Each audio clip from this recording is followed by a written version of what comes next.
Sekarang kita melihat ke Papua sebentar, di mana sejak dipilihnya Biden sudah kita ingatkan, hati-hati sama Partai Demokrat dan strategi mereka menggoyang target country. Takutnya Papua ditarget. Komentar ini hanya analisa menanggapi berita kelompok bersenjata menyerang sehingga ada petinggi militer negara Jenderal Bintang 1 yang jadi korban. Hal ini serius, merupakan hal yang harus diperhatikan. Jangan sampai kita menganggap Menteri Pertahanannya tidak perform lagi setelah peristiwa pecah tiganya kapal Nanggala 402. Sementara beliau calon kuat presiden 2024 loh. Sungguh, kita melihat kedaulatan Papua dan kedaulatan Nusantaranya. Salah satu aset negara Indonesia yang besar adalah Papua. Namun saat ini Papua yang sudah bergabung sejak tahun 60-an, di mana sebelumnya 20 tahunan Pak Karno, Bapak Bangsa berjuang membebaskan Papua dari tangan Belanda. Akhirnya berhasil di tahun 60-an. Strategi yang dipakai Pak Karno waktu itu adalah diplomasi. Pak Karno memang jagonya dalam diplomasi luar negeri. Beliau menggunakan strategi perang asimetri. Sekarang menjadi mengerti kan kenapa Newman menggunakan Department of War, karena meniru strateginya Pak Karno. Perang asimetri adalah bentuk perang yang tidak serupa. Misalnya dalam perang konvensional yang menggunakan senjata, tidak perlu dijawab dengan senjata juga secara frontal, bisa dilawan dengan bentuk perang lain, yaitu perang diplomasi. Kembali ke Papua saat ini, ada OPM atau ULMWP, sebuah organisasi yang ingin Papua lepas dari Indonesia yang saat ini kurang dipelajari kekuatannya oleh pejabat di Indonesia. ULMWP tidak perang senjata, tetapi membangun diplomasi ke Eropa dan Afrika, juga ke kawasan Melanesia termasuk ke PBB. Baik, kita rincikan sedikit tentang Melanesia. Ada 5 provinsi saudara kita di Indonesia yang rasnya Melanesia, seperti wilayah NTB, NTT, Flores, Maluku, Papua, sama dengan Papua Nugini, Fiji, Vanuatu, Nauru, Kepulauan Solomon, dan lain sebagainya.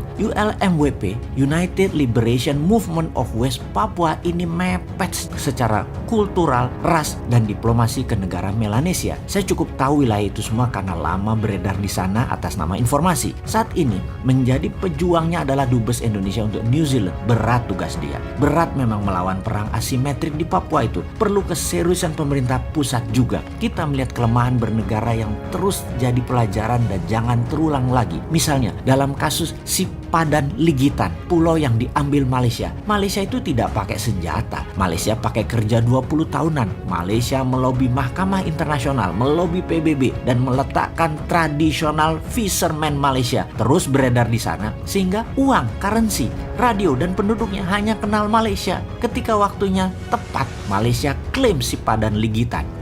Hilang wilayah itu dari peta nasional Indonesia. Itulah perang asimetrik. Di Papua saat ini selalu ada instability, dan instability itu adalah warfare strategi. Dan ini semua harus distrategikan. Jangan naif bernegara. Hati-hati dengan Papua. Sulit memang kalau memandang dari sisi yang berbeda. Si Sontoloyo ini menjadi seakan-akan selalu salah dan selalu kalah. Padahal ini mau mengingatkan. Mengambil Freeport misalnya, atas nama nasionalisme dulunya terlihat pahlawan, namun resikonya sama sekali tidak diperhitungkan.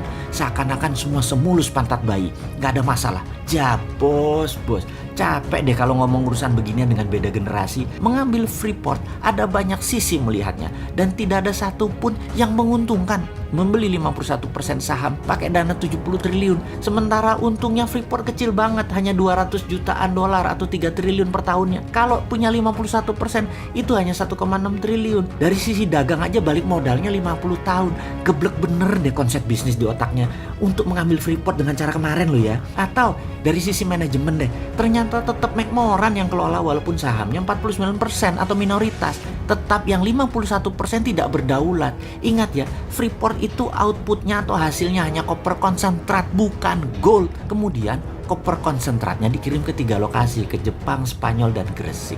Yang di Gresik hasilnya apa? Bukan emas juga, masih anoda slime. Jadi mereka berusaha untuk tidak buat finish product yang pure gold 99,99%. Anoda slime-nya dikeluarkan lagi, jadi pajak negara dapatnya kecil. Dia kali sudah 6 presiden sampai saat ini nggak nyadar juga.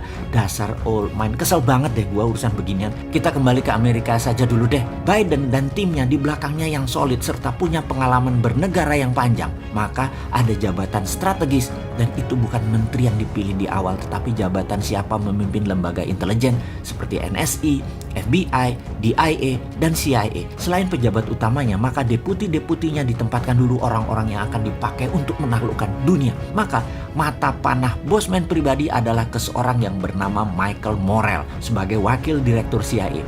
Dia adalah orang lama yang sangat loyal kepada Clinton, Obama, juga Biden. Kita lompat sebentar untuk mengingatkan who the hell is Morrell. Ada sebuah undang-undang yang dibuat oleh Partai Demokrat di zaman Obama yang dikawal oleh Michael Morrell dulu dan timnya. Yang harus kita awasi dari sisi Indonesia adalah mereka mengusulkan Undang-Undang Foreign Relation Authorization Act yang spesifik membahas tentang Papua.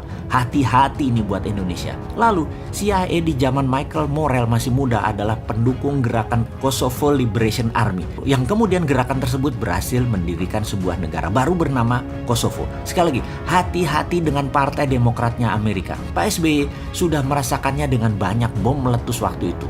Obama presidennya dari Demokrat. Soekarno sudah merasakan dengan dilengserkannya dirinya. Presidennya adalah LBJ, Lyndon B. Johnson dari Partai Demokrat juga. Soeharto sudah merasakan serangan economic hitman di zaman Clinton waktu itu. Habibie sudah merasakannya juga di zaman Clinton presidennya dari Partai Demokrat hingga lepas Timur Timur. Operasi CIA selalu dimainkan oleh mereka. Gerakan insurgensi adalah ciri Partai Demokrat menyerang luar negeri. Kalau Partai Republik perangnya di permukaan. Kalau Partai Demokrat warfare-nya pakai CIA operation dan shadow. Saya jadi takut urusan Papua. Itu saja. Kalau sama Trump, saya nggak takut Indonesia bakal belah karena bukan target Trump. Trump musuhnya Tiongkok dalam dagang. Dan ideologi demokrasi Amerika versus komunisme itu juga dengan Tiongkok. Namun dengan Partai Demokrat, beda game plan mereka. Kita buka strategi Madam Secretary Hillary Clinton waktu itu yang terkenal dengan nama Pivot to Asia. Yang diincar apa? Menengok ke Asia itu adalah ambil sumber daya alamnya. Front Timur Tengah untuk energi, minyak, dan gas bumi. Di Asia Tenggara untuk sumber daya alam mineral seperti untuk baterai dan lain sebagainya. Maka apa yang Tiongkok lakukan di Indonesia mengambil SDA sumber daya alam akan diikuti oleh Amerika. Bedanya Tiongkok pakai soft power, bayar pejabat, ubah kebijakan. Kalau Amerika pakai instrumen militer, pakai nakut-nakuti, pakai teroris. Sewaktu di zaman Trump, ground floor-nya di negara masing-masing yaitu Tiongkok dan Amerika dengan perang dagang. Zaman Biden yang diperebutkan adalah sumber daya alam yang ground floor-nya di negara penghasil. Perangnya kalau minyak gas bumi ya dar-der-dornya di Timur Tengah. Maka sumber daya alam mineral non-fosil jangan-jangan dar-der-dornya di Indonesia. Jadi wahai pejabat, jangan sampai 100 bom jadi meleduk di mana-mana di Indonesia ke depannya ya. Ini semua harus distrategikan. Ini harus dibuat counter insurgensinya. Cara tekan Indonesia nanti bisa dipraktekkan lagi, yaitu Papua dan GAM akan dimainkan lagi oleh Amerika. Ini cara klasik Partai Demokrat. Sehubungan dengan hal ini, sengaja kita buka ke publik informasi seperti ini agar bernegara kita melihat dari sisi lain, sisi ancaman. Jadi wahai pejabat, pastikan kebijakan Anda menguntungkan rakyat dan membuat negara utuh selalu. Hati-hati dengan shadow-nya Biden Partai Demokrat. Kalau nggak paham bernegara, ya lempar saja handuk putih, nyerah aja. Generasi Newman siap menggantikan kapanpun, nggak perlu 2024.